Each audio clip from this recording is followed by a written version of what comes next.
When Moses was filled with self-doubt, this is what God said in verse 12, I will be with you. And this will be a sign to you, that it is I who have sent you.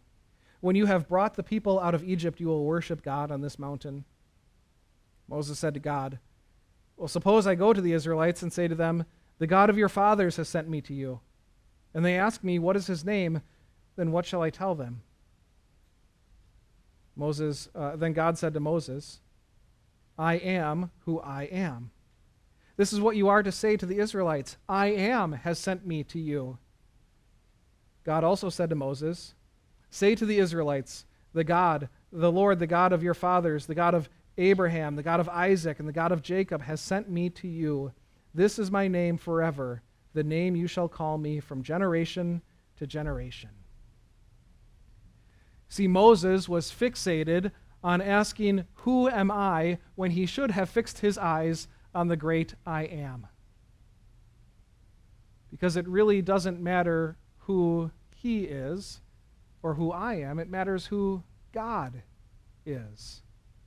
God says, it is I who am going to be with you, and I am going to lead the people out of Egypt. I am going to come down and rescue them. I am going to be the one at work here.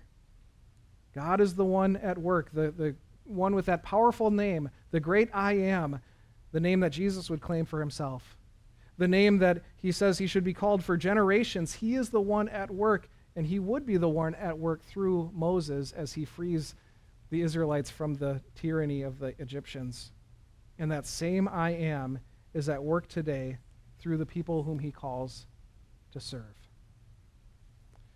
That's why pastors can be up here confidently each week, even though they know they're unqualified and even though they know they're unworthy, to be able to proclaim God's good news to people because it is God at work. Carry out the work of the ministry because it's not about us, it's about God at work through us.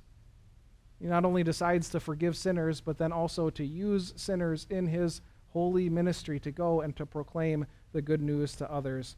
And I know that it is God at work through me because it is God who called me. Now, unlike Moses, I never encountered a burning bush in which God called me, Stephen, Stephen, I am sending you. And unlike Matthew, I never had Jesus come up to my tax collecting booth and say, okay, I want you to follow me. And unlike Paul, I didn't have a vision of Christ telling me exactly what to do and where to go. That's an immediate call, meaning God goes directly to the person without mediation or a mediator or anything like that. God goes directly to that person and calls them into public ministry. We see that time and time again in scriptures, but we don't really see it happening too often. In fact, really, since the time of the apostles, it seems as though instead God decides to work through somebody else. That God issues a call to the public ministry through other people. And that's where you come into play. Because I did not become a pastor on the day that I decided that that's what I wanted to do with my life. I did not become a pastor on the day I graduated from seminary. The degree did not make me a pastor. It only made me a candidate for the holy ministry.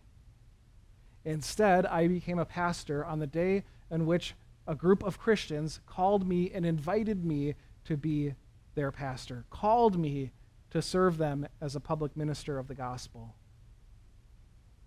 That's how the Spirit calls ministers to work today.